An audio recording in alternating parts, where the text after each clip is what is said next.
Set for the neck breaker. He tags Leo. Leo comes in and throws a left hook in the middle and takes a front headlock. A Beal and sends the man rolling.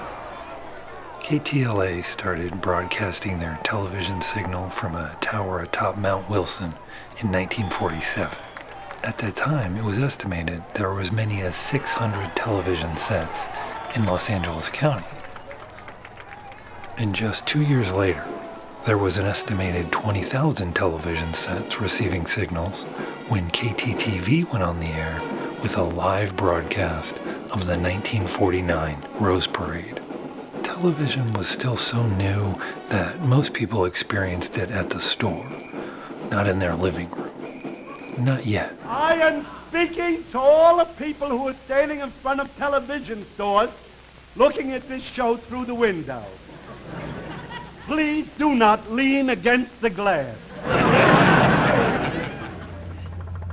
So, by 1949, there were enough television sets generating enough attention that KTLA and KTTV converged on the scene of an accident, breaking into regularly scheduled programming for the first time with live news on April 9th. And the accident that had brought both TV stations to the site had actually started on April 8th. Alice Fiscus lived in San Marino and was visited by her sister Jeanette and her children. Alice had two girls, Barbara, 9, and Kathy, who was 3 years old. Jeanette had two boys, Gus, 5, and Stanley, the oldest, who was 10. And into the soft spring evening, the 4 children tumbled out to play in the field behind Alice's house. Alice was watching from her window while catching up with her sister until she looked up and only counted 3 heads playing outside, not 4. Where's Kathy? Kathy had fallen 90 feet down a 14-inch pipe from an abandoned well drilled deep into the aquifer below San Marino. And I visited this site with William Deverell, the Huntington scholar and author of Kathy Fiscus, A Tragedy That Transfixed the Nation. He had located the exact spot of the accident, which is now near the end zone of the football field at San Marino High School. They called the police. I've seen the card. Police took little 3x5 cards. The police station is right where it was then. It's still there at the corner of Huntington and San Marino. And before long, the word goes out, we need some big help. We need the new fire engine pumper with all kinds of rescue equipment from Pasadena. And we need construction equipment. We got to dig a big hole. By the middle of the evening on Friday the 8th, within 5 or 6 hours of when she's tumbled in, there are a lot of bystanders who show up. Most of them in the early period, I'm sure, walk here.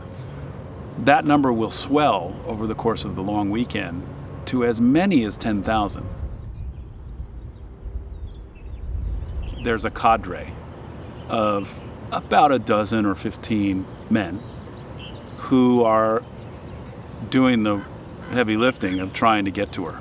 And these are, by and large, working class guys, almost unanimously, some of whom had CB experience in the Second World War, some of whom were miners, most of whom are sewage contractors or septic tank diggers, men who knew how, as one of them said, throw a lot of dirt. So they're entirely professionally comfortable with the scene, despite all of its chaos, because they know what they're doing. There's disputes, though. Should we dig a giant cavern and lower a man down there to get into her well, or should we dig a more narrow, basically another well? And that's the one that there's disputes about this, and there's time wasted, because they actually dig 2 of these. The narrow one, that's dug with real skill by these diggers, that's the one that gets to her. But the TV crew comes sometime around a full 24 hours after she's fallen in. Can you talk about sort of the serendipity of their ability to broadcast is really just because of where it was? Yeah, so this notion that you could get this covered by television, and live television at that, it's not, we would consider it today just standard operating procedure. there's an event, bring the cameras out. Back then, this is revolutionary because it's not known if a live television broadcast will carry to the TV sets in LA, Greater LA or LA County. But in this case, the fortunate position of where this happened allowed the TV cameras a north shot directly to transmission equipment on the top of Mount Wilson. There aren't many of us who can remember a time before breaking news could interrupt every screen. And yes, radio had been breaking events for decades by then, and before that, the telegraph pulled our collective attention together in the 19th century. But this was the first time that it was done on television. You talk to people who happen to watch this, either on home television sets or people assembled in front of appliance store windows where TVs were sold back then, and the proprietor would leave the TV on.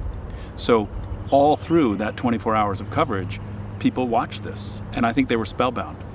It's curious, though, because in some ways, though terrifying, the footage must have been slightly banal, in that a lot of the footage was apparently of the open well and the big holes that they dug, but the would-be rescuers, are below the surface of the earth. So there's both a lot going on, but also a lot out of sight. It is a keystone event. Now, television had been used for live sports. So in a way, at least for one of the broadcasters here, he had been used to speaking about live action because of coverage of sports. But the notion that this could be a newsworthy technology, that's new. Yeah, the newsmen, and they were men, they're slightly confused as to what to do. So, at least in one case, their producer says, just essentially have banter. Talk to one another, talk to people that walk by, talk to rescuers as they come up to get water or rest. There seems to be nothing definite going to happen in the next minute or so. Nobody is going to ascend the ladder. There seems to be nothing much happening at all. This is extremely nervous. The Klieg-light power of the medium to flood the viewer's memory with an event has to be told here by the shadow it casts, because no extant recording of the broadcast exists. All existing footage is from newsreels. The early days of television were mostly live and unrecorded and lost to the airwaves. The television broadcasters request the crowd to disperse, to respect the family and their grief, and the crowd does. And so the attempt, or the retrieval of her body, takes many hours after that. We ask you, please, leave the scene of the accident as a courtesy to them. If this had been your child, we are sure you would not want a crowd remaining at the scene of the tragedy. Even though I know this story, in a sense, too well, there's a teeny part of me always that thinks they're going to get her. And I can't really explain that. It's so peaceful to sit here, but I can see the chaos and the noise and the fear and the anxiety, and I can see Alice Fiscus sitting in the family Studebaker as the rescue attempt unfolded. And then it was over, and it all went away.